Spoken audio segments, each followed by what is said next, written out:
might say something. Okay. Well, hang on. We're beginning our final call for the year of 2022. It's December 10th or December 11th, whichever side of the planet you're on.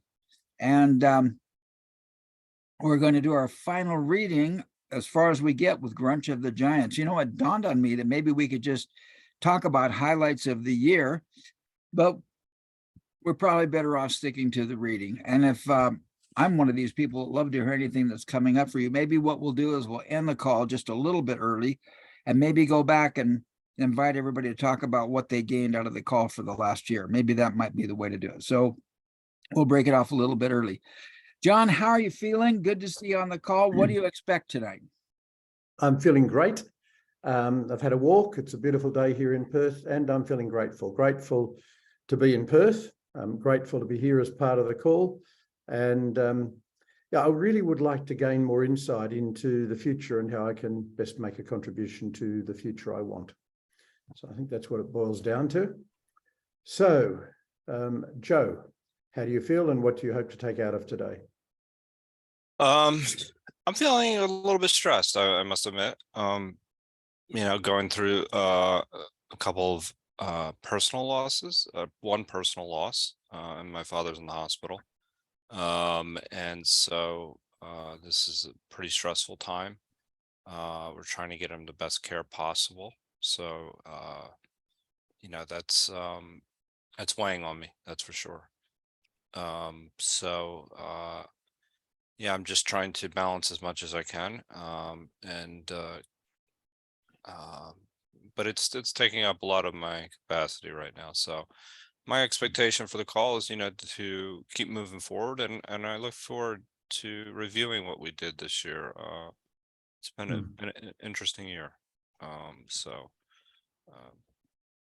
Manu, my friend, how are you doing? What would you like to take away from today? I really feel grateful. I feel grateful that so far we are there. Those who are here are those who were to be here today. I'm very appreciative and thankful for you all. What I expect is that we progress. I mean, there's no one day that I either read or take part into this call or have a discussion with any of us without having the feeling that I'm great. So I really appreciate this. And I look forward for us progressing on the trajectory of helping to solve problems, of helping to improve the lots, our lots and the lots of those around us and further. And much more. Steve, how do you feel? What do you expect? Well, I feel lucky to be here, lucky to find this space, lucky to, somehow I never made life easy. I always was trying to look underneath the bushes and see what was going on in the background. And I'm grateful that to come across Bucky and to come across this community that is willing to look a little deeper. Most of my friends say, Steve, you make things way too complicated. And, you know, my thing is, wow, most people just simplify everything. And when I oversimplify, I miss the point. And so I really like this because this is like pointing to, it's like a compass. It's like pointing to value in my life. And I guess I'm the guy that likes to look behind the curtain and see who's pulling the crank. And that's exactly what Grunch of the Giants seems to be about. In the last reading, he says, we don't know who the Grunch of the Giants are. We don't know who the Giants are. We just know they average 35 years of age, which was really, really funny and described by buildings that have been built in the last 18 years. I mean, he does this comparison between, I guess, dystopia, you know, his design discipline, Utopia or Oblivion. And he does that comparison, and 20 years later writes this book. And really, he starts pointing his finger. So we're going to start reading today and get as far as we can on what I think is chapter 2. And we've been forced, John, without you here, we've been forced to take turns, and you know, it's worked out pretty well. So let's take some turns, but you haven't been here for a while. Let's have you read, and then we'll rotate around. So read a paragraph or so until you're either interrupted or decide to pause and get some feedback. We're starting with that chapter 2, ASTRO-AGE David'S SLING. Are we starting at humanity is so specialized? Right here. Oh, On okay. that orange thing. Okay. So in each herd of wild horses, that's where we are, right? Right. Very good. Yeah. Okay. So in each herd of wild horses, there is a king stallion. Whoops. Hang on. I was getting That's ready all to right. push the button and I jumped the gun. Go ahead. Every once in a while, a young stallion is born bigger and more powerful than the herd's other colts. When the new big colt matures, the king stallion engages him in battle. Whichever one wins becomes the inseminator of the herd's mares. Darwin saw this phenomenon as the way in which nature contrives to maintain the strongest, best coordinated, most alert and fastest strains in the species. 20th century racing stable operators progressively inbreed the fast-running genes. Nature uses this progressive, only by generation to generation, DNA, RNA, genes concentrating method in selecting, evolving and maintaining the physically fittest biological types to serve the vast variety of planet Earth's omni-intercomplementary ecological regeneration functions to become operative under each and every uniquely variant set of environmental conditions. Nature employs the same solely by survival through successive generations, genes concentrating principle when introducing humans into the complex ecological scheme of intercomplementary regenerativity of life on planet Earth. Wow, John, you are reading very, very well. I'm stumping over the words you're reading, and you're reading them as though you've been practicing. Yeah, seriously. Yeah, It's not easy reading. It's not easy it reading. is not easy I'm reading. glad to at least hear you say that, because it sure didn't come off that way. It came off as if you're I've just reading I've spent longer than you've been alive, Joe, reading professional works. And yeah, I recently, 3 weeks ago, I think, celebrated 50 years as a lawyer. So. Wow. Wow. Wow. Congratulations. Congratulations. How do you guys like right. being compared to a bunch of horses? Well, I don't mind. But, We're talking about king stallions. Exactly. but I will invite us to look at the later part of this paragraph that John just read. You see, let me just make a comment. DNA, you see, if I put it in the formula of Kelly, I would say minus DNA dash RNA plus multiplied by genes, that is a symbol, and divide by concentration, that is the focus. And to obtain a result, look very well here.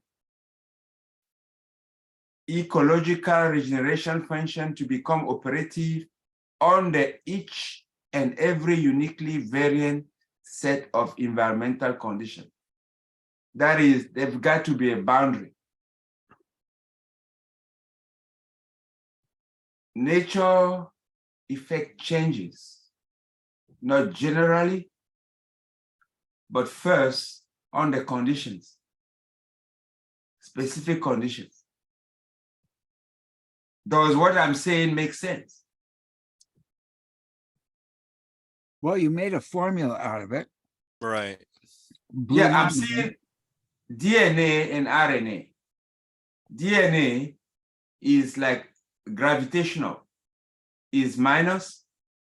RNA is a conduit. If you look at the double helix, the RNA is in the middle, right? I think It's the a bridge RNA in the middle. duplicates. The RNA No. duplicates the DNA when it splits.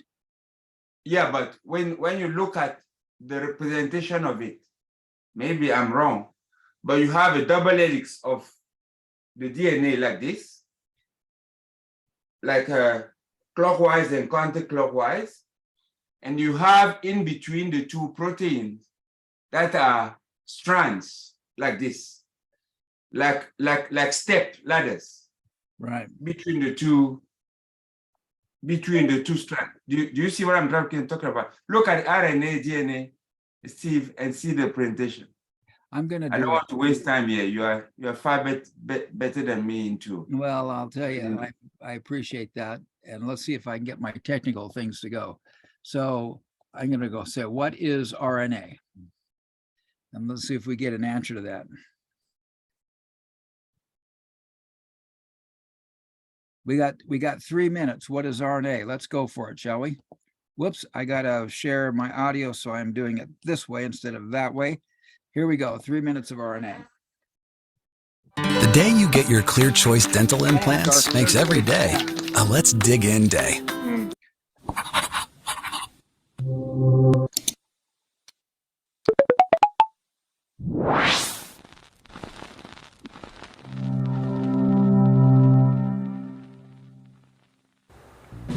Nucleic acids are the building blocks of life. Wait, but isn't DNA the building blocks of life? Yes, both are correct.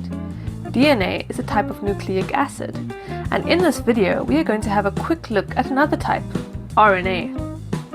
We have both DNA and RNA in our bodies. We need them both. DNA is the blueprint. It contains all of the instructions for the cell to grow, function, and replicate. The RNA carries out these instructions. It copies and transfers the genetic code from the DNA to ensure the relevant proteins are made. So just think of it as DNA makes RNA makes proteins. So let's look at how they differ. Whereas DNA stands for deoxyribonucleic acid, RNA stands for ribonucleic acid.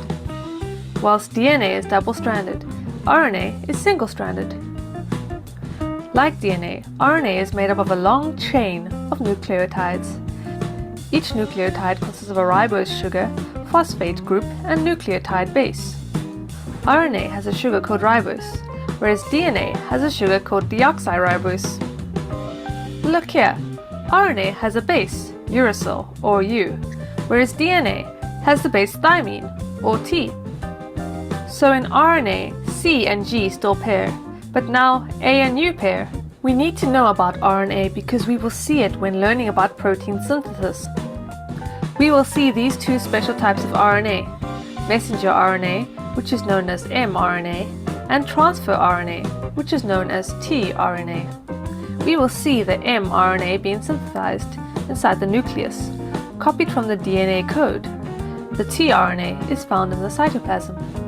For many years, we just thought RNA was a DNA photocopier, as mRNA, the protein builder, as tRNA, and found in ribosomes as rRNA.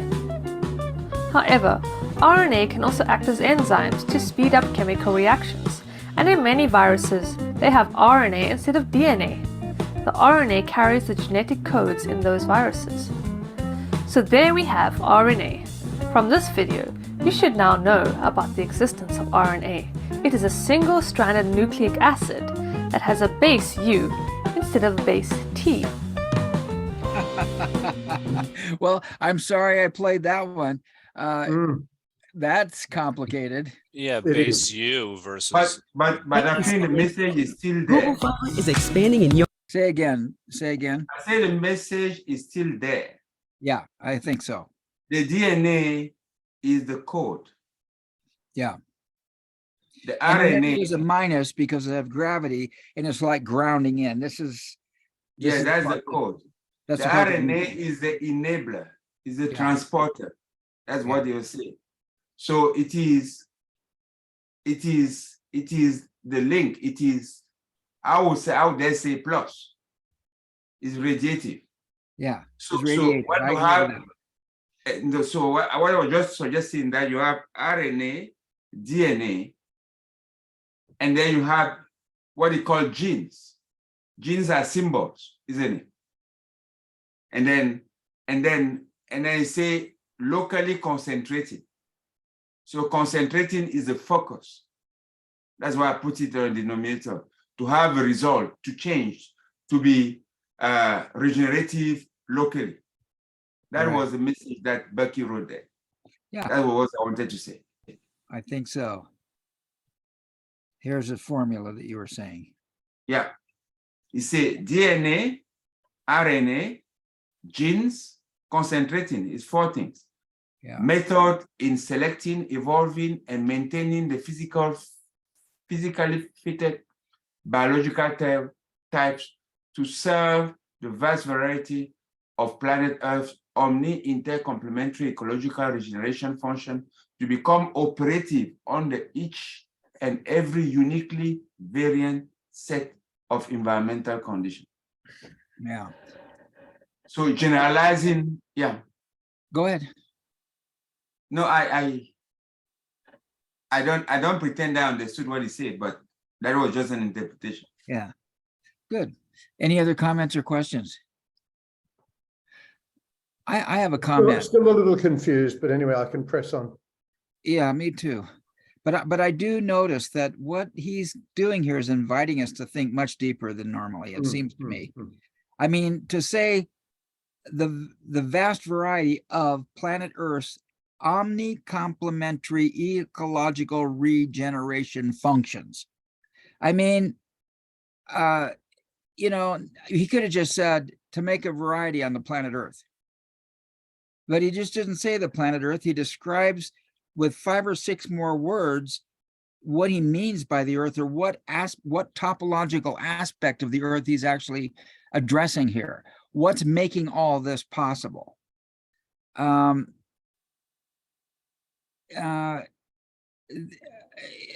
like this.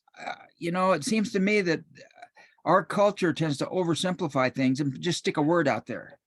And we talk about the planet Earth, but we're not talking about what part of the planet Earth or what function of the planet Earth that we actually are addressing. And we nebulize everything, whereas Bucky like takes a freaking microscope and goes and says, okay, when we talk about Earth functions, what kind are we talking about? We're talking about intercomplementary ecological regeneration functions. Wow. That blows my mind right there.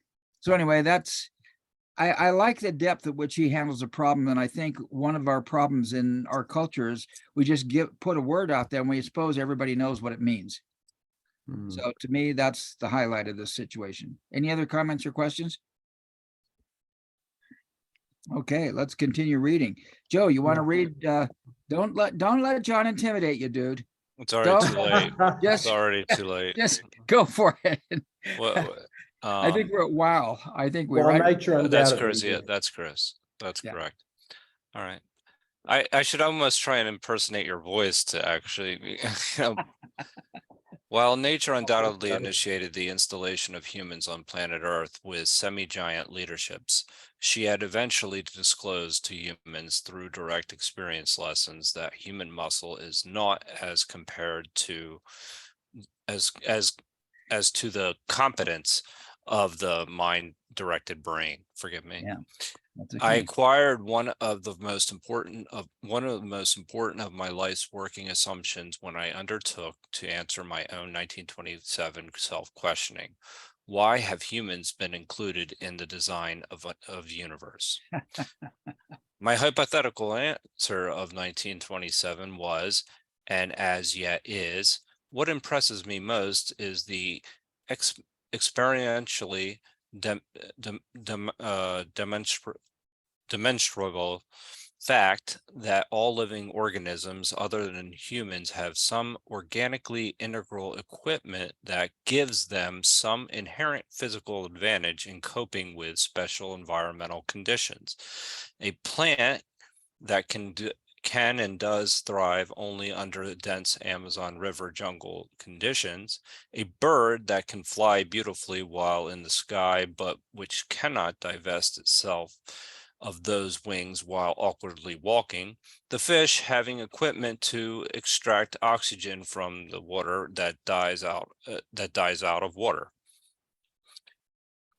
Common with many creatures, humans have brains. Okay, let's pause right Brain. there for a second. So, what's he saying there?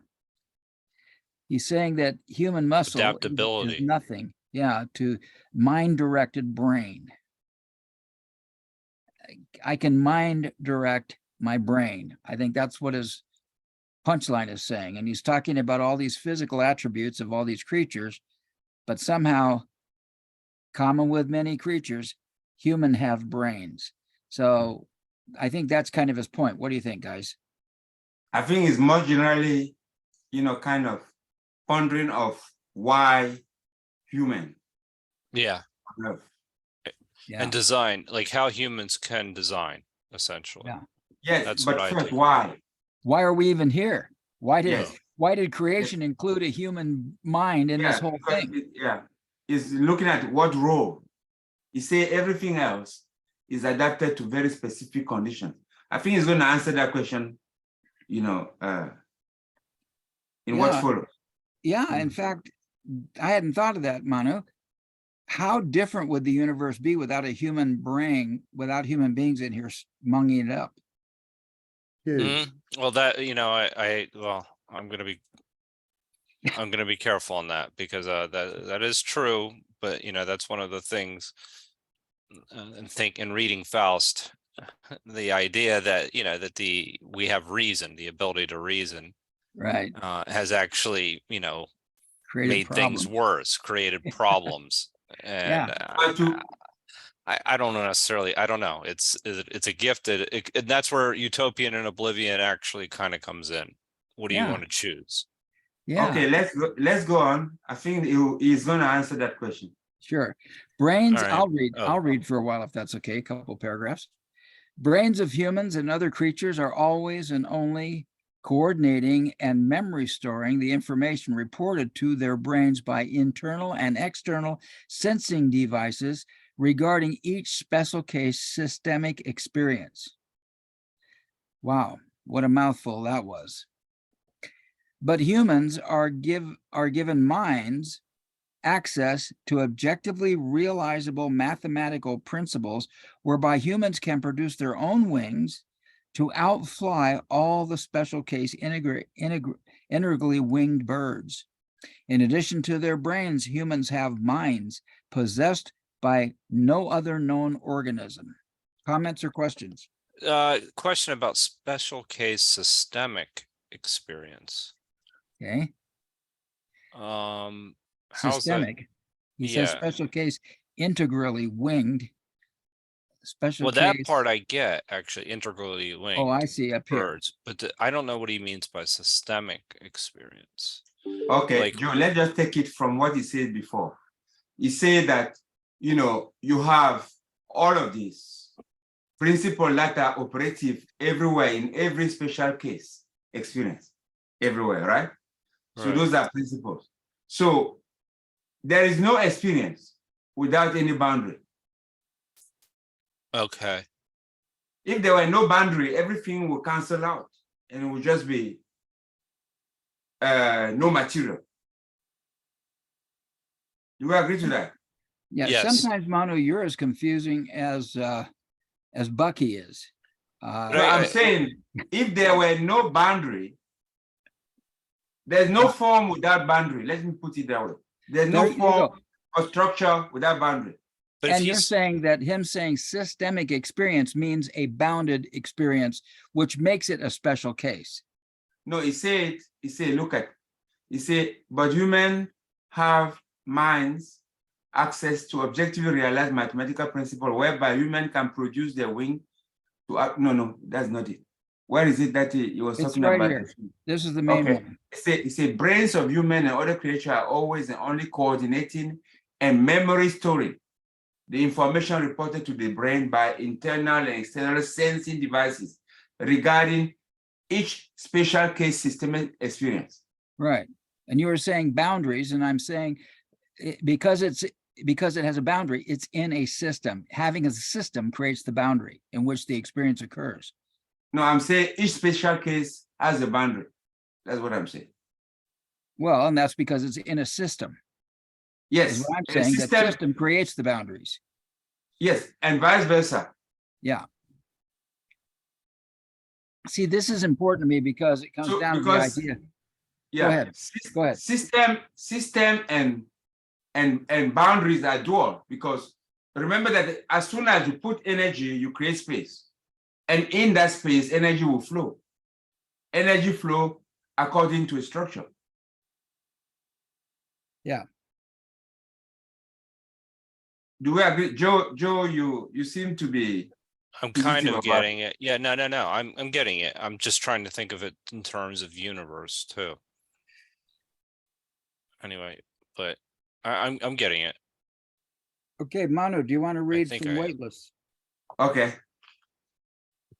Weightless, non-physical minds are concerned with discovering the interrelated significance of all time humanity's thus far experientially discovered and experimentally verified inventory of ever experientially redemonstrable, only mathematically expressible cosmic design laws, and of those laws' governance of the multi-alternative freedoms of realization as mathematically incisive, omni-rational, variously magnitudes, structurally associative and dissociative, can you progress? Yeah, there you go. Non-simultaneous and only omni-complexedly intercomplementary, always and only overlapping episodes, altogether essential to eternally regenerative scenario universe. Now, as far as I'm concerned, we can treat that as a poem and just continue to read, or we can actually break that down. What do you guys want to do? Just continue to read? Yes, please. Yeah. That's how CJ just used to write, exactly like that. CJ does what? He wrote exactly like that, almost that exact sentence. Yeah. So rather than break that out, because I have a tendency to break out what he's talking about there, let's just continue to read. John, it's your turn if you want to do that. Starting at humans. Yes. Humans, if successfully evolved physiologically, psychologically, and philosophically from their born naked, helpless for months, no experience state of absolute ignorance, to be progressively educated as driven only by innate hunger, thirst, procreative instinct, and curiosity into initiative takings, can thereby discover frequent errors of assumption, identification, or execution, wherewith, if the individual's innate courage and sense of the importance of truth are greater than the sense of pride of the individual, error is admitted, thus only inadvertently uncovering that which is true, which discovered truth may prove to be physically and metaphysically, inspiringly advantageous information, suggesting ways of progressively improving physical life support systems and their environmental realizations, together with their operational information agenda, whereafter, encouraged by experiencing the ensuing more favorable environmental circumstances, accruing only to their ever abiding by the spontaneous self-admonitions springing intuitively from their innate love of the truth, the thus inspired individuals persevere with integrity throughout some 100,000 generations of such only by trial and error conditioning, with each generation's intermatings of those mutually surviving under the evolving environment and mutually educated exclusively by such artifacts accomplished creative conversions of negative into positive circumstances, and through those regenerative matings to concentrate the DNA, RNA exclusively angle and frequency controlled structural and mechanical design programs of the creatively imagining faculties and their corresponding crafting dexterities, which with their inventing of words, their metaphysical tools, and electromagnetic spectrum communications accomplishments might in time attain and sustain a semi-divine level of exclusively artifacts realized creative design wisdom adequate to render the cosmic environment healthily supportive of all humanity. Then shall humans discover that they have been included in universe to function, first as local universe information harvesters, secondly as critical information winnowers, Thirdly, as generalized patterns and principles discoverers. And fourthly, employing those principles objectively to serve as local universe problem solvers in support of the integrity of eternally regenerative, only overlappingly inter-episoded scenario universe. You see, that has got to be the longest sentence in the universe. It is very, very long and contains so much. Yeah. Yeah. Can I attempt to simplify it? Please. Sure. Yep. Okay. This is it. Good. In the beginning, there is the general principle of duality.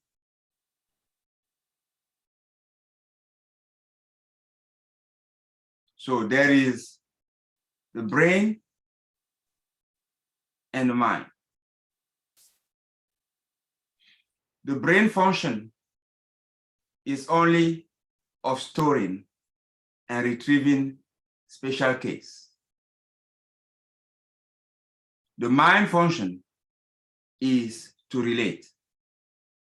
That is simple enough, right? Mm-hmm. So it's to relate two things. Now, let's just put it this way.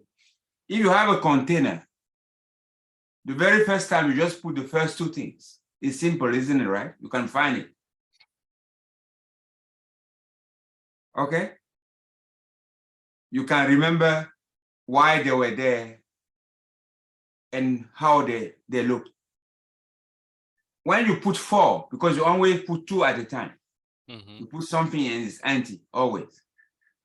When it's four, it becomes a little more complicated. At the third time, it's become 8 that are in there. 8 ways are looking at them. Because every time 2 to the power of something. Right? So it quickly becomes very, very complex. Very quick. So because it becoming complex, you start now to make assumptions. To remember where it was stored, what it meant, and how it related to the other one. You start making assumptions. Making assumptions means putting an angle of veering into a direction. It wasn't like this straight, it is 10 degrees to the left. And because your function is always to look at ways to navigate through those. That's why you have a duality. Then you make assumptions, you look at them, and you pursue a certain veritas. Does it become clear? So it looks like my function in that universe, and remember that the universe is the interplay of all special cases. That because it is diverse, doesn't overlap. No, it doesn't completely overlap. It's only partially overlapping and changing all the time. Because at each time there's a new dimension that is being added. Because things are happening independently of me, the person, the individual. Things are happening. So whether I want it or not, my brain is storing. Because there are events, there are happenings all around. There is friction of energy that is flowing into my vessel, whatever that I do. So it's always happening. And it's never completely 180 degrees overlapping. So because of that, I'm pursuing to remember what was initially. I've had to search. I have to make hypotheses. I have to experience, look for way to verify that, and I can only do that with lag coming back to me. And then I have to readjust. And that is readjusting towards veritas that's never achieved. But in the process of doing that, because everything is changing, there are new entities, new cases that are created. So I'm obliged to ditch all assumptions that are no more fitting with general purposes and continue in those directions. That is the way I will. So my role as a human that has brain and mind is to locally receive,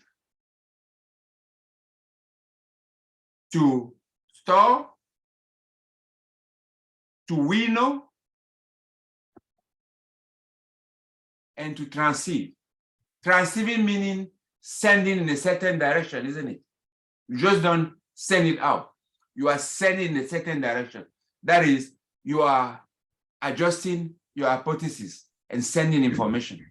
So it's like a local fixer of this scenario, this regenerative scenario that seems to be happening. It is finite, but it is eternally regenerative, eternally playing. It's like the wine dance. How many times does it twist? Right. But there's only one dancer and one bottle of wine. But it goes in all directions. Does it make, I mean, that's the way I'll put myself into this, into telling myself a story of why I'm here. Yeah. Can I just,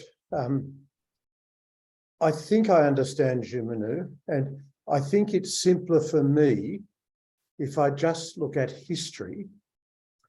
I think of Australia first and the First Nation people in Australia, who are, as I understand it, the oldest, virtually unchanging culture, 60,000 years of living in harmony with the earth, but very, very few advances. So they accumulated a certain level of knowledge. They learned to live in harmony with their environment. They lived a relatively simple life, didn't build any significant structures. And life was unchanging for 60,000 years. We then think of a contrasting civilization, the ancient Egyptians, who accumulated considerable knowledge and wisdom. They built pyramids, they explored geometry, and they explored medicine, and they were expert embalmers, and they developed maths and other things. But eventually, their civilization came to an end. And we've seen those cycles, some empires very short, some empires very long, some increase the well-being of all or most of the members of the civilization, others with an elite who lived at the expense of the bulk of the civilization, whether it was slaves or a large percentage of the population who were poor, and those who were elite lived off them. What I think Bucky's saying is, look, you can look at all those and you can look at nature, but your purpose is, first of all, learn to admit that you make mistakes. So discover ego and face ego and say, I'm not perfect, I'm constantly learning, because that's the first prerequisite to building something longer term, sustainable for the well-being of all people. And we're still seeing a world where huge egos, Putin, for example, are causing huge distress and death to many hundreds of thousands of people, if not more, around them. So, and remember we were talking about utopia or oblivion. Constantly through this is the question, I can't remember the words, but somewhere in there, our purpose is to improve the well-being of all people. I forget some of the words that Bucky used, but it's discover ego, conquer ego, learn to admit you're fallible, you make mistakes, but learn from making mistakes. Bucky said, the only reason I know more than anybody else I know is I've made more mistakes than anybody else I know. So he was constantly trying things and saying, oh, got that wrong, oh, this works. But doing it in a way where there was never any intention to benefit at the expense of others, to damage the environment. So really what he's trying to do, as I understand it, is say, here's the formula. You can use history as a guide, look at what didn't work, and even now look around you, look at what's not working. But here's the formula. Learn from nature, learn as fast as you can, do it quickly, not slowly, and capture and use what you learn for the benefit of all people. What is it? To improve the well-being of humankind, you know, without damage to the environment or those around us. So what I think he's trying to do is say, this is the formula. Follow the formula and you will create utopia. That's what I think that's my understanding of it. Can I ask you a question, John? Yes. I'm very, very interested in that the Aborigines in Australia, the First Nation, are the oldest kind of Ongoing culture. Yeah. Yes, without influence. But could they have avoided the arrival of Europeans? No. You see, so no matter what you're doing, there's an assumption that this world is as it is until something happens. Things are always happening because we are on the same spaceship and we're doing something here on the condition that are defined, but some other people and some other beings are doing something somewhere else. And our work or whatever we do, consciously or unconsciously, is expanding the boundary of our universe, what we call universe, our experiences. And because we are on the same spaceship, that we interact one day or not. It's just a matter of time. The same thing that you talk about Egyptians that did this, I mean, it was just a matter of time because before, you know, people of a fertile crescent that has been influenced by Egyptians for a while came back because they were trading and they were developing. We are learning machines. We come in contact with new circumstances. We're always looking at how we use it for something. And that is very, very, very important.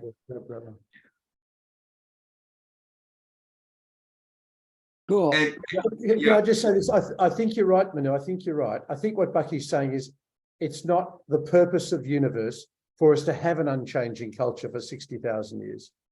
Yeah. It's not the purpose of the universe that we just mark time and don't change. Right. The purpose of the universe is that we're constantly learning, growing, changing, and improving the lot of all people. That the Australians were isolated by water, basically isolated until somebody in ships arrived with superior knowledge and superior weaponry and subjugated them. And that did serious damage to their culture. So he's saying it's not okay just to evolve to a point where you can live comfortably indefinitely. You are intended to be constantly learning and adding to your knowledge and using that knowledge to improve the lot of all people. So you're right. You're right. Until we are one planet, working together, sharing knowledge, and evolving together towards utopia. Anyone who just tries to mark time or tries to amass wealth or power for their own benefit will not last. Well, that's true. I mean, and I think that he says that in the last sentence where he talks about generalized principles. Yeah, generalized principles. Essentially, how do you get to generalized principles if you're only staying locally? Yeah.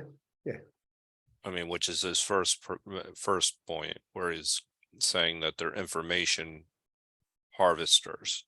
And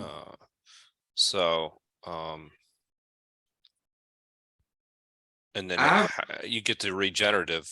You can get the regenerative from generalized principles. Yeah. I have a question here for Steve and for Joe. I've heard Steve saying many times that love is a gravitational binding of the universe. That's one great metaphor. I'll say at least it's a good metaphor. Go ahead. Okay. Well, let me put it this way. And Bucky used the word love somewhere. is it not that love is radiative instead of gravitational? Love is your yearn. Love is the yearn of the individual in universe to Right. make friends out of things that are outside of his known boundary. The love for truth, the love for this. Love is always seeking to bring things that are far-fetched to be familiar with. And I would say humility is the ability to yield, to recognize facts that are for what they are. So I was just trying to put love and humility together in a context of generalized and local, and see how it, how does it influence that interpretation that I got from Steve.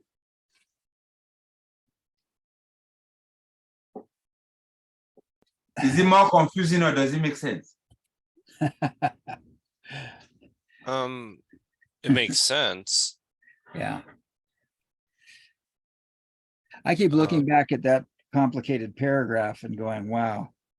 In fact, while we've been talking, I've been kind of diagramming that sentence to find out where the subject is and where the object is and where the verbs are and where the conditional phrases are and which nouns or verbs those conditional phrases are modifying. And it is almost overwhelming.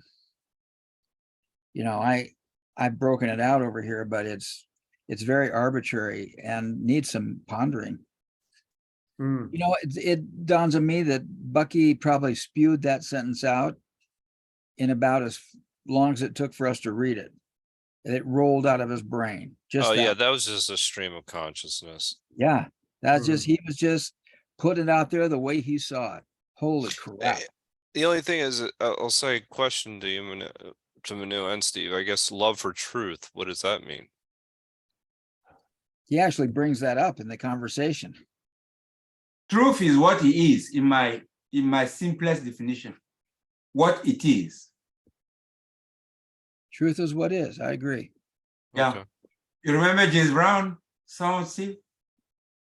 This is what it is. So we're talking about universal truth rather than individual truth.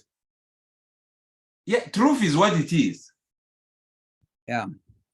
And I It agree is with what you, it John. is. There's a difference between what I think is true and what you think is true and what truth might be. And we could have quite the discussion about that. But I think your point is well taken. There's truth over here and over there. Especially when you're talking about love. Yeah. When we look at Bucky, he actually says somehow this sentence is dependent on some aspect of human beings being able to discover what's true. There it is right there. And again, Yeah. Only inadvertently uncovering that which is true. Yeah. Discovered truth may prove to be both physically and metaphysically inspiring, advantageous information, suggesting ways of progressively improving physical life support systems and their environmental realizations. Yep. So in other words, the truth has got to lead to improvements. Exactly. And you kind of gleaned that. Manu's we're talking about that. Yeah, there's quite the mouthful there. Any other comments or questions before we continue to read? Joe, you want to go for in order? Absolutely. Yeah. In order that humans might so evolvingly function, they were first given brains and then access to mind. As already mentioned, but worth repeating, human brains, as with those of many creatures, function always and only as coordinators of all sense-apprehended information regarding each special case temporal experience, all of which special case experiences have beginnings and endings. In contradistinction, sorry, in right. contradistinction to brains, which are constructed of physical matter, the weightless, matterless, metaphysical mind has the uniquely capable from time to time to discover eternal interrelationships existing invisibly between special case experiences, which interrelationships cannot be discovered by any or all of the, need to hang on, the box just popped up there. I'm sorry. Yeah. In any or all of the brain's physical sense systems. Let's stop For right ins- there before we go into incision, because I was actually gleaning something out of what you were just reading. Somehow we were given brains then access to mind. I guess, were other animals able to do that? Do other animals have access to mind? Yes, Well, not the Which same way ones, we Joe? do. not the same way, but they do. Yeah. But not the same way we do. And so self-apprehended information regarding each special case temporal experience, these are kind of general principles. He could have said there are general principles that have beginnings and endings. In contradistinction to brains, which are constructed of physical matter, the weightless, matterless metaphysical mind has a unique capacity. And that unique capacity is to do what? Discover interrelationships. Right, general principles, right? Right. Discover, to seek patterns and discover relationships and to, Yeah. yeah, absolutely. I mean, that is the distinction between us and animals, but Yeah. I think, it's a higher level. It's a higher level because even animals, now they're finding out, like, not only can birds create and manipulate tools, but monkeys can do it too. And Right. there are creatures they didn't think could use tools and plan ahead, but it seems like most creatures can do that. And so but still there's a higher level of function. Yes, especially when it And comes to, If you took a cat, you left a cat in a desert, will the cat survive?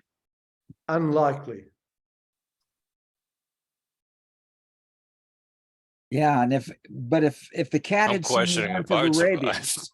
what's that, Joe? I'm questioning whether I survive. If the cat has over a long time evolved in that environment, Yeah, it would and do I fine. believe there are cats in deserts, they will Yeah. survive. Yeah. But and the cat would then survive. It's unlikely that the cat survive because he would not. It's difficult for them to relate. Yeah, unless he'd seen the movie Lawrence of Arabia. Right. And then the cat, having seen the movie Lawrence of Arabia, would say, aha, I'll get on my horse. And it is so. It is And written. it is written. It is written. It is written. Yeah. So it was written. Yeah. So do you want Let's to come go ahead? back to the cat. We're- If you yeah. put a cat in the wild, in the bush, cats are in fact one of the species that can best adapt, because a feral cat is really superior to anything else. Feral cats will, except if they were obviously in Africa where they've got to deal with things like lions and leopards, but in the wild, in a place like Australia, or even I would think in the UK, where there are no huge predators, a feral cat will, they can climb trees, they can grow very large and savage. They become quite dangerous predators to nature. Yeah. Yeah, but you first release the ancestors of feral cat where they could, because I understood, if I'm correct, if I don't know if I'm correct, if it's correct, that feral cat were introduced in Australia from Europe, right? Lots of things were foxes. Yeah, they were domestic cats that were brought and released in the wild. Yeah. And that's the evolution of every creature. You know, special conditions creates, you adapt. A cat is a cat. Yes, A but cat they are better able fundamentally to is not different from a lion. You know, But a lion is not is that cat dead or fundamentally alive? different from a leopard. They have what you call felidae. Yeah. Yeah.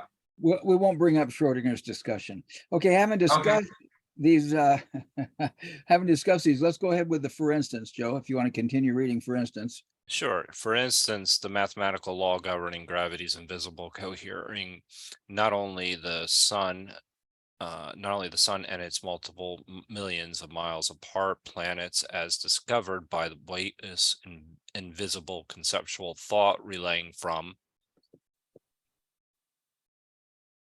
the mind of Kepler and to Galileo to Newton, as also cohering to the never anywhere intertouching parts of the local universe systems of galaxies and electrons remote from their nuclei. The relative attractiveness invisibly operative between any two remote from one another cosmic bodies as compared to any other pair of cosmic bodies equally distant from one another is proportional to the multiplicative product of the respective couple's masses, and the inner attractiveness of any pair of celestial bodies varies inversely as the second power of the distance between them. Have the intervening distance and the inner attractiveness increases fourfold. Only Manu understands that. That's gravity. Well, you say, Sure, and hell could have said it that. I think that the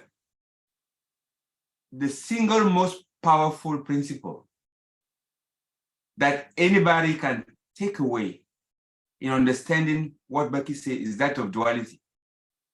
Right. That is the single most, if you can just think in terms of dualities, it takes you very far.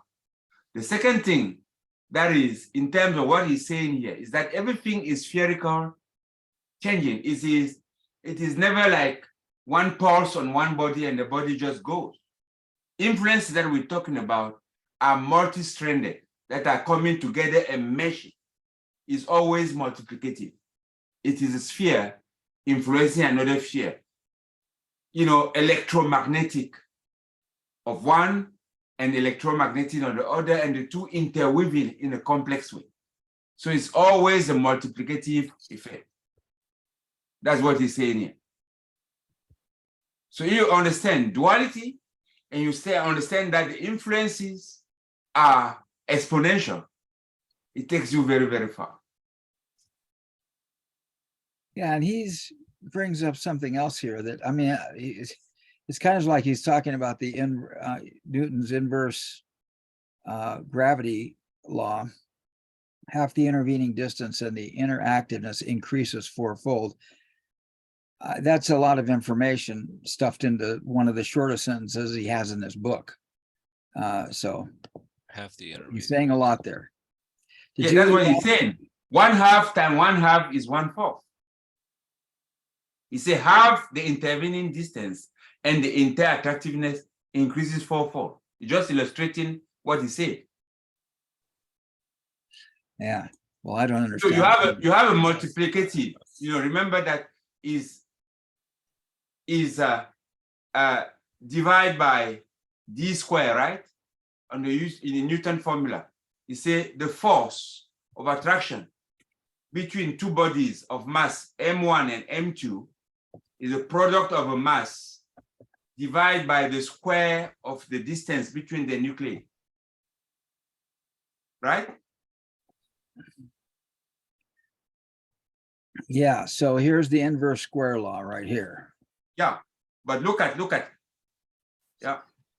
And so this goes from 1 to 4 to 9. Or is that 16? Nope, it's 9. 16. No, it's 9, yes. Yeah, so, part of me is saying, okay, that's good information. Let's move on to how we make humans a better place. Did you leave off here, Joe? Is that where we start reading? Yes, human minds were given the semi-divine capability to discover and employ some of the only mathematical communicable eternal laws governing the design of eternally regenerative universe itself. When I was I know. born Is in, this semi-divine? You think so, huh? It seems Oh, to be a yes. semi-divine capability. Yes. Yeah, interesting. Yeah. well, he was a How transcendental. do you call all around the world? All around the world. Instantly. What Yeah, are we doing now? Is it not semi-divine? Isn't I it what? didn't The understand. communication all around the world instantly. Yeah, Wow. almost It is the instant. discovery of certain laws and applying them in a way that gives you a semi-divine capability. That's true. And Joe, what were you saying about transcendental? You started to say something about transcendental. My understanding is, yeah, that Bucky was a transcendentalism, focused on transcendentalism. So that he, read Thoreau and people like that. And I don't know. I mean, that was that, that there's somewhat of a spark of the divine, so to speak. Yeah. Okay. Um, And this is same with Noah. Noah, the guy who's written the book Homo Deus, is talking about the divine nature of human mind and how we're about to evolve to become like gods. Yeah, That's in terms scary. of our world. It's what Homo Deus. What? No, that's that. Noah Harari. appeared? Yeah, Ferrari. No, Harari. Noah Harari. Harari. Yeah. Yeah. When I was born in But 19. even Go ahead. isn't I was going to say that every mathematics is the language of transcendence, isn't it? For some people. No, but in general, that's the definition of mathematics. Yeah. Tantric sex is transcendent for some people. Yeah, because I'm reading the definition here. Existence Thank of you, John. experience Thank you, beyond John, the for normal smiling. or physical level. So everything that's beyond the normal or physical, that's beyond our senses, is transcendental to us. Right. It's transcendental to our physical body. And mathematics in its essence is the formulation of things in a way. I mean, when you take about geometry of Riemann or something of the sort, I mean, you look at it, we've been, for example, you've been Euclidean space for so long that it doesn't mean anything to you, huh, Joe? It does. You understand what I'm trying to say? I say Partially. we have been conditioned in the Euclidean geometry, right? 3-dimension, that's the way it is. When you talking about spaces of Riemann, you know Riemann, the mathematician? Yeah, I've heard of him. Yeah, the German mathematician, Riemann. German or Polish, I don't know, from Europe. Yeah. When you talk about space, if you are Euclidean, you are lost. What is it? But it's mathematics. Once you start understanding that, it makes you transcendental to the Euclidean, to the limitation of Euclidean geometry. So to transcend is to escape the limitation of a certain environment. Yeah, that's Okay. true. Okay, that's absolutely true. It's even to transcend your own understanding of the world. Like it could be your own bounded. And mathematics is that. What is X? What What is is that? X? Yes. Well, Unknown. X is the unknown. Unknown. It's Yeah, outside but of the known. and then what is X squared? Is unknown squared? Yeah. Unknown squared. That is transcendental. Right. Isn't Let's it? continue. I'll continue here. When I was born in 1895, humanity was 95% illiterate and needed leaders. Today, the situation is reversed. Humanity is now 65% literate and capable of doing its own thinking, decision-making, and initiative-taking. That's interesting, isn't it? that's a very interesting sentence, because 65% literate doesn't mean you're wise. Yeah. No, That means just you can means read. It just means you're reading. That means you can take in information that you're being fed. Yeah, you Doesn't can do mean your own, you can do doesn't your mean own you thinking. can doesn't mean you can discern. Yeah. Yeah, but And good. Joe, notice the 65%. What is it? 65% 65% and humanity. He's talking about humanity, right. right? the whole body of humans. I'd be surprised if 65% it's is a 65. critical mass. Okay. Is a critical mass. Let's just say you are the only illuminated guy in a mass of, let's say you have 100 humans together, they have never known about anything else. And then one guy is in there and he's talking about something. You can, that you need, the other guys will just need to follow him. Right? But if 60 plus 65 are capable of understanding what he's saying, then they are also capable of thinking anew, of bringing something as the body, of transforming the whole 100. That's the way I understand it. Well, Okay, let mean, me there's continue. oral culture too. I mean, anyway. Yeah, let me continue reading. Returning to the genetic evolution and the history of humans aboard our planet, we observe that only by the genes concentrating of successive generations of survivor matings were design produced the best all-round average-size humans for average as well as special environmental conditions. Both giants and pygmies were design evolved for coping with extremes of environment. Bare-handed giants could physically overwhelm both bare-handed average humans and pygmies, except when the littler ones escaped into caves or thickets through entryways too small for the giants. Kind of clever there. I wonder if he was speaking physically or just metaphorically. People think of the size of people in terms of height. Mathematics shows, however, that if we were double human height while maintaining equal proportionment, we would have 4 times as much skin surface and 8 times as much volume, flesh and bone weight, twice as big as really 8 times as big. Giants are indeed overpowering. That's true? I don't know, but he seems to think so. No, it's not true. That's the reality. It's not thinking so. That is what it is. Yeah. Everything is your law of, if you take things that are growing spherically, if you double one, you know, because the surface will be square and the volume will be to the power of a cube, isn't it? To the power of 3. Do you want to read from tools, Manu? Okay. Tools are the only intermittently used non-corporeal extension of integral functioning capabilities of biological species. Spider webs are tool extensions of spiders.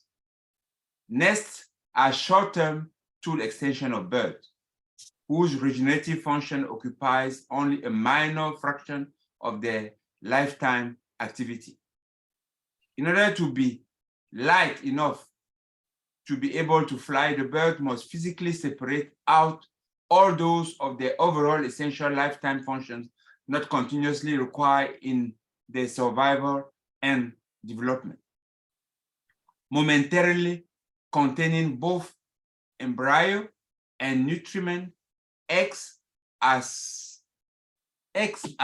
externalizable, system separable, new life gestation tools, which together with insulating nests provide the means by which the mother bird may fly unencumbered to seek out the worm or insect package energy intake as heat to be transferred to the embryo inside the heat conductive eggshell in its heat conserving nest and do so before the eggs becomes too cold.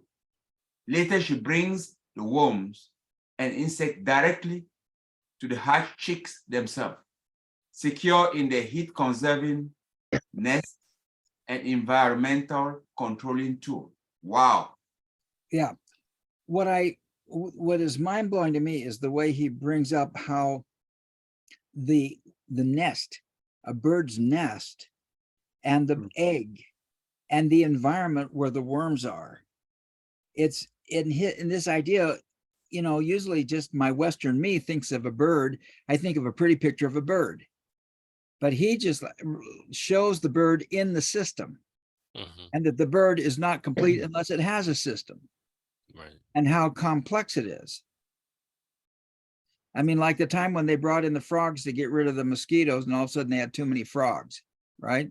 It's like there's a system here, and there's a balance, and he talks about that perfect balance of how the bird system works. That's kind of cool. I like that description. Any other thoughts or questions, comments there?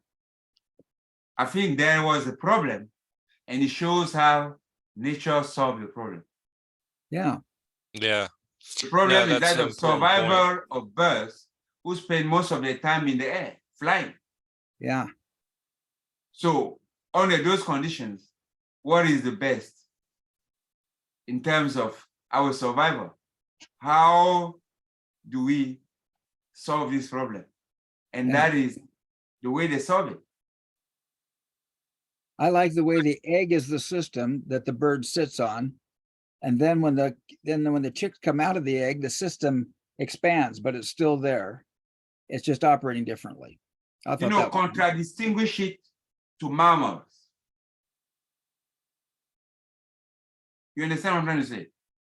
Bird and reptile, which was the previous form of life that came before mammals. Bird and reptile, they all externalize the egg. Right. Mammal keep the egg with them. He continues to do this. Mono, do you want to read this next one too? Yeah. Nest and eggs are indeed tools, as is the womb, as only ones in the wild carried with mammalian neural production tool. Mammals don't have to fly, so they can carry tools integrally, internally, and as do they also carry their hearts, livers, and other continuously interlinked high frequency of use tools. Wow. All tools exist in the universe only as essential functional component of development programs of living organisms. Comments and questions? I'm just amazed, I mean, at how he puts it together. Yeah. A womb is a tool. Very interesting. So is a heart and a liver. Yeah. Very interesting. John, do you want to read it? Yes. A cut cut off finger can be swiftly stuck back onto the hand to seemingly function again as an apparently integral part of the organism. The comprehensive fact, however, is that nothing in the universe touches anything else. There are no solids. There are, in fact, no things.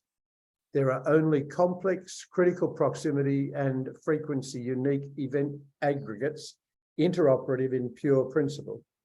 The event electron is as remote from its nuclear events as is the moon from the Earth, as size reference to their respective event diameters.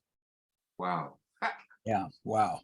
Biological organisms, like all systems in the universe, are constituted of locally interregenerative functions in pure principle.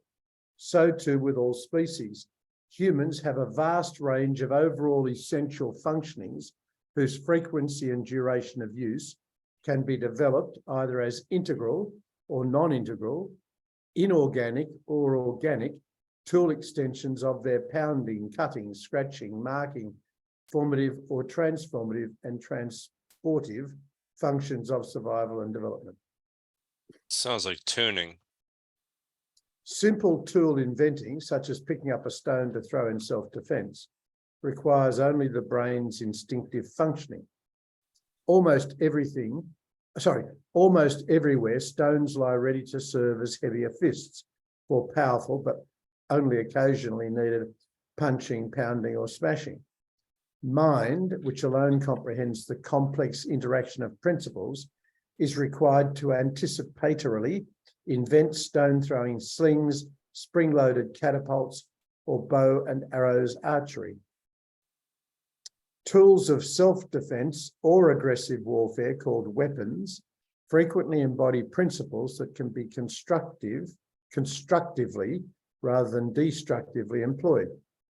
Beyond even that, they can solve positively the original negative aggression aggravating problem, a basic precept of design science. Conversely, ballpoint pens carried with us in our breast pockets, because so frequently used, can be employed either constructively to write a life-saving prescription or destructively as a dagger. My hearing aids and my eyeglasses are more permanent components of my awake hours than are millions of daily dyed and being replaced protoplasmic cells of which my flesh is constructed. Otherwise, I could not lose a pound a day. My eyeglasses and hearing aids together weigh only a quarter of a pound. The same tool can become the extension of many individuals, and for longer years than human generations. Bridges and transcontinental highways are universally social tools. Aeroplanes are mutually interchangeable human flying tools. They are metaphysical as well as physical tools. Mathematics are metaphysical tools. I would have said mathematics is, but anyway. Mathematics are metaphysical tools. Inter-relative metaphysical information are tools. The Massachusetts Institute of Technology's Department of Mathematics states officially, mathematics is the science of structure and pattern in general. Physical structures are tools. Mathematics makes possible the synergetic organization of metaphysical information, which can be progressively objectivized as pattern controlling or evolving tool systems, which can advantageously alter the physical environment circumstances of human existence. Okay. What's all that about? Wow. Steve, can you remove the fine? There's something that is masking the text a little bit on the screen. Yep. Yeah. Fine. Yeah. Can Turn you? the You've got to find. close Yeah, it. Yeah, close it. Yeah. Yep. Took me a few clicks. Shall we proceed, or you want to read something there? I feel we can proceed. Okay. It'd be fun to cover as much ground as we can. Okay, let's go. Joe, you want to read there? The comprehensive name of the comprehensive name for the omni-interrelated significance of all physical and metaphysical tools is technology. All technology is governed by generalized physical laws. All of these can be physically demonstrated and mathematically expressed. The physical universe itself is omni-technology, a complex of various frequencies of intercomplementary functions altogether producing non-simultaneous, multi-frequenced, multi-magnitude, only overlapping inter-episode eternal regeneration. Man-made laws, legal agreements, royal fiats are not tools. Man-made laws or customs are not technology. They are political power ploys originally instituted only by physically might asserted and sustained rights. Corporations are not tools. They are conventionally accepted power proclaimed legal contrivances. Wow, that's interesting. Great for a political science or some kind of legal theory class. Let's continue. You want to read next paragraph, Joe? Sure, yeah. There are two fundamental types of tools: those which can be produced by one human unaided in any way, physically or metaphysically, by any other humans, and those which could not be invented, developed, or operated by one human alone.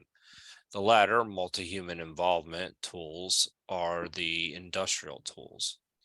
The solo evolved tools are craft tools. The solo developed craft tools can be complex and even powered, as by a harnessed creature or a dammed stream of water. Craft tools used as weapons make it possible for physically small humans to overwhelm physically either big humans or even bigger animals. Tiger pitfall traps are one example. This brings us to, did anybody want to stop? Yeah, well, let's pause there. We got there because he's about to change topics, I think. Okay. It's interesting the way he calls contracts and laws as contrivances. I think I got that right. Yes. Legal contrivances, right? Yeah. And they are not tools. Interesting. And of course, we know that corporations aren't tools. Corporations are people. I'm just quoting Mitt Romney. I I'm mean, quoting Mitt Romney. Go ahead. cooperation, contract, and law are fiat. That's what he said. Yeah, Yeah, that's important. they are fiats. not Fiat. tools. Yes. Okay. All right, this brings us to the slaying of the giant Goliath by David and to the generalized principle of brain mastered brawn by mind mastered brain. I love this. Of the metaphysical mastering the physical. Interesting, because I don't think most human beings really know the difference between mind and brain. And I love the fact that Buckminster Fuller is making that distinction. And that paragraph right there seems to be it. And that's kind of profound. Any other thoughts or comments about that? Okay. This in turn brings us to the present confrontation of humanity by the Grunch of Giants, the supranational corporate conglomerates, the greatest giants in all history, invisibly rough-riding planet Earth, which was Teddy Roosevelt was a rough rider. I don't know if you guys know this. Before he became president of the United States, he was in the U.S. military, and he was known as a rough rider. They were kind of like the cavalry or something. Well, you can see their skyscrapers and factories. These are only the physical properties occupied by the human drone workers employed by the elusively invisible corporate conglomerates. So that finishes the third chapter, or the second chapter.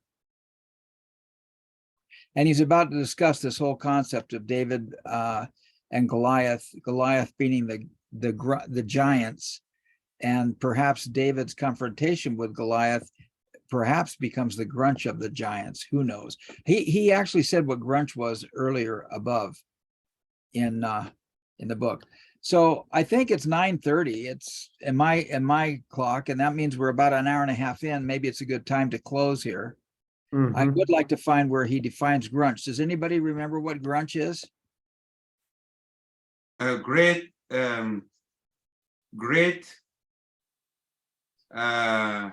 The gross universe. Gross universe. Cash something heist. like this. Cash heist. Yeah. That's what it means. Okay. So we'll queue it up for after the first of the year, ASTRO-AGE David's Sling. He starts talking about David's Sling, and what we're going to be doing next time is we're going to be probably just continuing, and we'll continue right here with heads or tails, we win. That's what he proposes here. So, okay. It's probably a good time to end, and maybe we can spend a little bit more time today and talk about just generally what our study of these books or the study of Bucky has done for us today. So Let's see here. Manu, how you feeling? And Is what it a do you discussion expect? or a feeling? What? Is it a discussion or a feeling? I thought you say we're going to stop earlier. What time is it? It's And time. discuss a little bit before, you know. Right. Let's, how you feeling and what's your takeaway? Okay, let me just give some of the things that I really feel that, you know, I'm privileged, really, really privileged to even be aware of these things that Becky is talking about. I'm also privileged to be able to connect with friends, with people who are keen in trying to decipher, to understand, to learn to think to understand. I wrote think, understand, employ, and refine. I will add think, understand, design to employ, and refine, and ditch if necessary. That's my biggest take of all those things. Learn to think in order to understand. Learn to design, to employ into solving issues and problems, and learn to have the humility to ditch whatever I thought was true and effective, or something that is uncovered to be truer. Right? And that takes humility for that. And with all that, I'm appreciative. So let me just let Joe, how do you feel? What do you take away? I mean, I feel privileged, as Manu had said. It's been a good year. It's been a good year. I mean, I think going through Utopian and Oblivion was probably the most eye-opening part of the year. I think that gave me a better understanding of what design is and how we have a choice with what type of world we're actually designing. There were also some very good conversations as to the world we're living in and how it's being designed and how it's not necessarily regenerative. And some of the exploitations that are going on within our world. But we can change it too. By understanding generalized principles, by understanding the physical, understanding the metaphysical. I really think that, I mean, I can go through my notes and say, yeah, I've learned all these different concepts from Bucky, but I'm trying to keep it at a higher level where I think I'm thinking more on a macro level than I was a year ago. That's the most important thing. I have to learn to do that more. And that realization has come from being with this group. It's being able to understand at a higher level what's the real problem that I'm trying to address. How to think at a metaphysical level. And acknowledging that comes back to humility. But acknowledging that is a starting point. It's a starting point for where you can build upon and start to say, and not just look at the concrete world. in the facts that you're being given.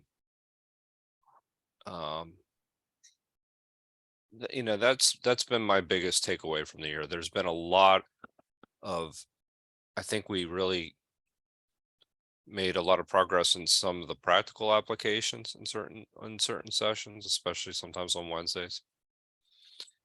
And now I'm starting to think a little bit more at a higher level, in a design thinking level. But it's going to be a lot of hard work to keep going and to really get to the level that you guys are. So that's my you know, that's my yearly review. I mean, I could go reach back into notes and talk about, you know,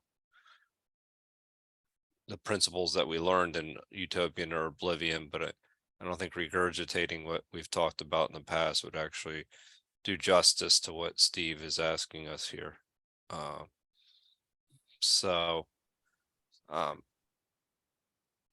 actually getting to understand trim tab a little bit more was a very big step for me. I got to be honest.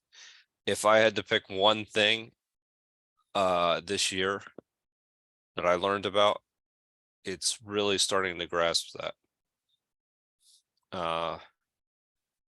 If I had to pick one thing. So that's my takeaway for the year. And John? Yeah, thanks, Joe. Sure. It's been very good to be here today and to be reminded of our purpose. And it's something that I find it's easy when I'm caught up in the day-to-day life to forget some of these underlying principles.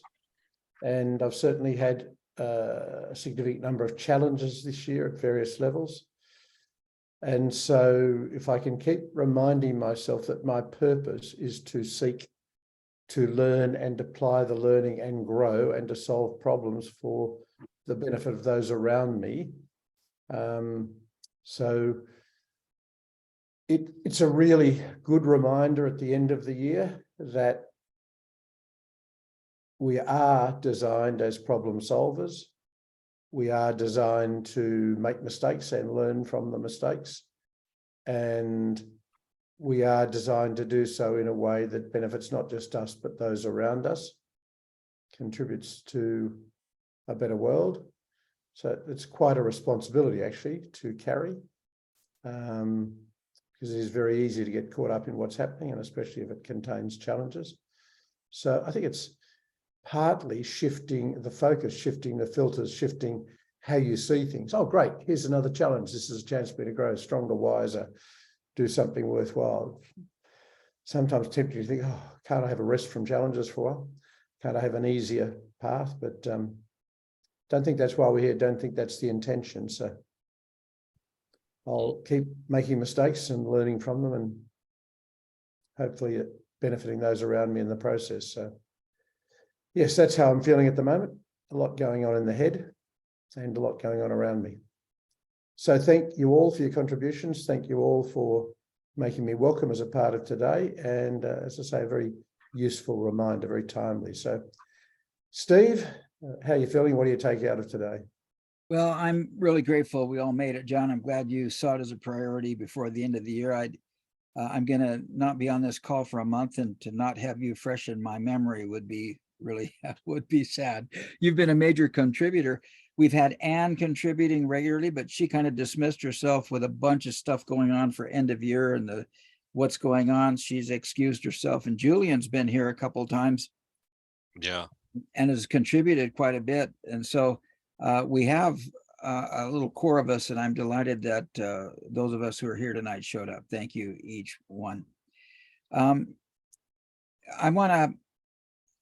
tell you this, I've always thought deeply about life, and coming into, I'm so grateful. Wayne Palmer's the guy who invited me into the group.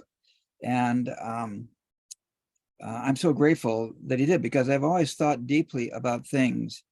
And so just a couple of takeaways, a reminder. This book, Grunch of Giants, the word grunch is made up of as an acronym. GR stands for gross, UN stands for universe, C stands for cash, and H stands for heist. So he created this gross universe cash heist, the Grunch of the Giants. And he also begins the section talking about the giant saying, fee, fi, fo, fum, I smell the blood of an Englishman, and I'm going to grind his bones for my bread. And so that's kind of the theme, what's going on. Also, he said tonight, 65% of the world is literate and capable of its doing three things: its own thinking, its own decision-making, and its own initiative taking. But I think Bucky died before Facebook. And so, and suddenly we've entered this George Orwell era of absolute misinformation everywhere. I wonder what Bucky would be. I know he was frustrated between 1965 and 1985 when he wrote the two books. And if he'd gone from 85 to 2005 and saw the crap that's going on, and then the stuff from 2005 to 225, which is almost now, whoa, I can't wait to see how he ends this, because my experience is, even though people are literate, they don't do their own thinking. They don't make their own freaking decisions. And when they do, they make decisions that are against their own interests. And very few people take initiative, except maybe to be the first guy to post on Facebook. So I'm looking at this dilemma, and I hope he resolves it to some degree. My big takeaway for the year, as I mentioned at the beginning, was this whole idea of the topology of a thing. Like, what does it really mean? And one of the things I'm going to be working on over the holidays is this concept of the thinkable set, which kind of goes back to the idea that when Bucky puts out a word, he puts 5 to 7 modifiers in front of it. Sometimes he actually hyphenates them to let me know that that they are one word, but many times he doesn't do it, and I have to think, now, wait a minute, how do these words relate? But this is the idea of the thinkable set. And this has been major for me, because if I want to think clearly about a thing, I need to bring in several perspectives to help me focus on that. So therefore, he comes up with these 5 words in front of a noun or 5 words in front of a verb to let me know exactly what he's talking about when he refers to that verb. I love the clarity that brings in. It's such a mind exercise to be going through that constant little explosions in the brain. So I'm going to be working on thinkable set, thanks to Bucky. I'm going to be thinking of you guys, thanks to Bucky. Thanks to Kelly. Kelly, we've heard in the last couple of weeks, I don't know, John, if you've had a chance to talk to Kelly much, because you're on the same continent that he is, at least. But he has checked in a couple of times, and Wayne Palmer talked to him last week or the week before. And it seems that Kelly's thinking much more sprightly than he has been, but he's still very tired, and still takes a lot to focus his energy and keep rolling. So I hope he goes out to his meditation garden and puts his toes in the grass and wiggles his toes, because that's the best stimulation there is. So I'm complete for tonight. Holidays wishes to everybody. One quick thing. I just want to say, thank you, Steve, for all the graphics that you put together. The time and effort, especially earlier in the year that you were working on those. I can't thank you enough. 720, 1440, the different, those worksheets, they were tremendous. Thank you. And I think about them all the time. It's amazing how accurate they are when I do apply them. Cool. So, well, I thank Manu for that. He kept making it sound so damn easy, and I can't see that stuff unless I put it in a picture. it's true. Manu just spews it out like, oh yeah. Yeah, exactly. It's so 1, true. 2, 3, and I can't see it. It just goes over the head. So thank It you, is. Mom. Yeah, that's true. That is what somebody said, and it was who? Let me just give me a second. It was who pointed out that guy? Is somebody who say kind of, learning is to incentivize ourselves to ask questions and try to answer. There's no better answer than yourself. Yeah. Yeah. When somebody comes to you and say, "Oh, that's easy," he's not giving you any answer. That's No. right. That easy to him. Yeah. Is you got to figure out what it is to Yeah. have a meaning to you. Yeah. And then he says the best is for us to kind of reach a level where we can mutually incentivize Right. the learning. And that is everybody taking leadership. Yeah. And everybody, kind of giving it a good ear. Yeah. I had a class back in university back in 1969, I took a class on transformational grammar and syntax. The principle of the class was, okay, we were going to talk about how do we create a computer language where we plug in any language, German, English, French, Swahili, and identify certain key words. And then we put those rules into the computer so that the computer hears the language coming in or sees the language coming in, and then can spew the language out at the back end.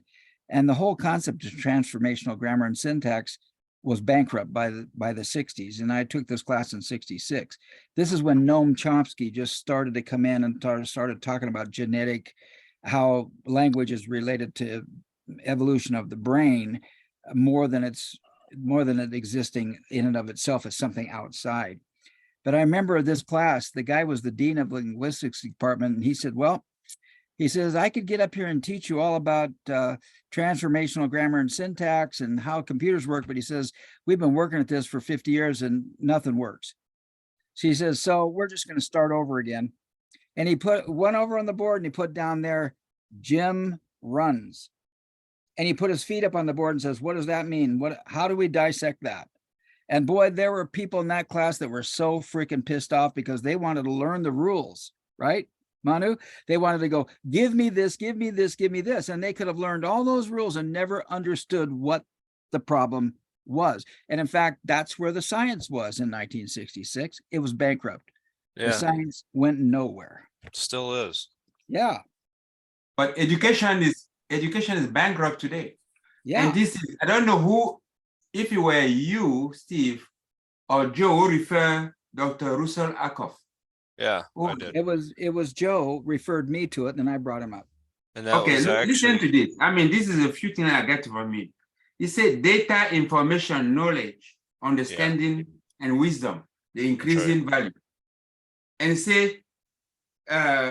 he said teaching is a marvelous way to learn.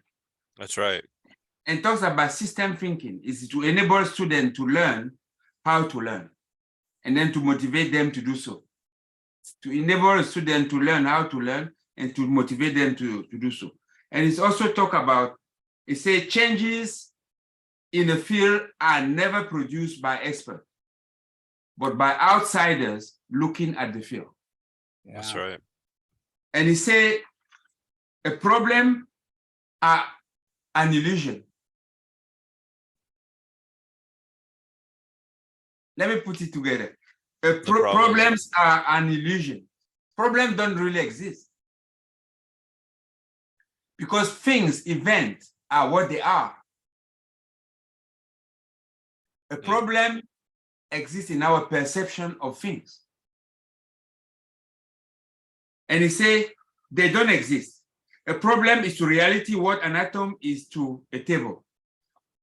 A problem is to reality as an atom is to a table. To a table. We have a table of elements, right? Yeah.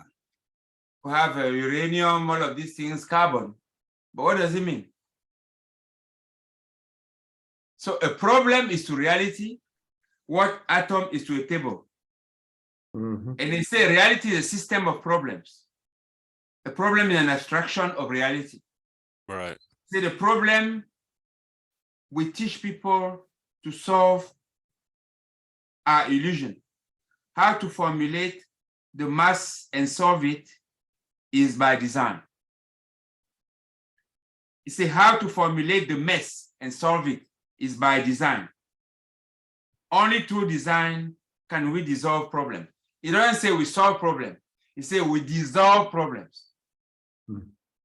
It says problem is an illusion, but it's always there because it's always on our mind. We don't solve problem, we dissolve problem. We make it less acute. Well, cool. Yeah. Really quickly, I mean, that's you would everyone might appreciate Stuart Firestein's approach. Are you familiar with his work? No, spell her Yeah. last name. It's F-I-R-E Can you write in the chat, Steve? Yeah. Let me just make sure I have the right book. Yeah. Just Put write it the in name. there. He's going It's, to type it in. I'm gonna find the book too, more importantly.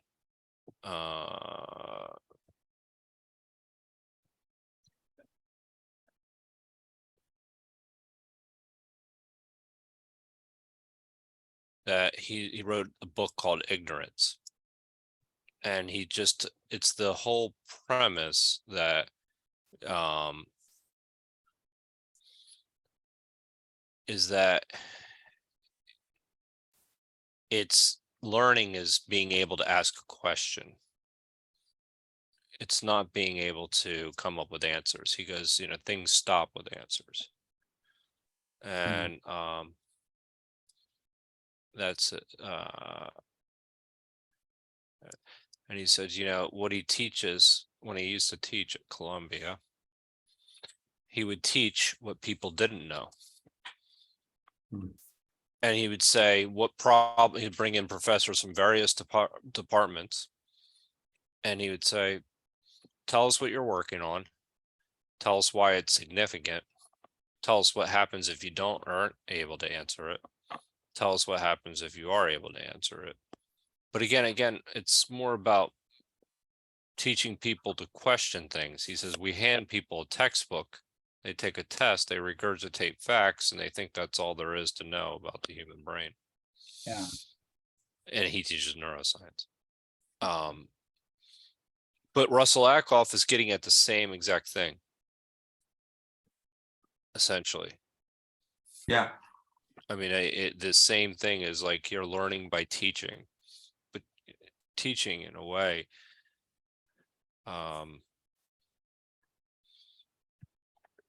teaching is asking questions. I'll tell you, when I did those diagrams, most of those diagrams, I thought I was right when I built them the first time, and every one of those diagrams went through 4 or 5 or 6 changes because I never had it right. Yes, Always something. obviously. Yeah. I remember you were doing an iteration every time we had a meeting. Yeah. You put it up and you come back with something. I think I have it, and then I'd put it out there, and either you, Manu, would say, well, what about this? Or I would just sleep on it overnight and figure I left something out. And wow, it's been quite the learning process. So Joe, thanks for sharing all that. Thanks for sharing Russell Ackoff, and now we'll check out Stuart Firestein. Yeah, he there's a great story that links directly to Firestein's You just put a TED Talk in there. Yeah, that he gives. But basically, Is that him Russell talking Ackoff, about it? yeah, Russell Ackoff said, essentially they had a group of students at Case Western. They brought in, they weren't taught calculus, and I think, or differential equations. They needed to solve a problem. He says they were just taught. It was a throughput problem for some engineering project. I forget.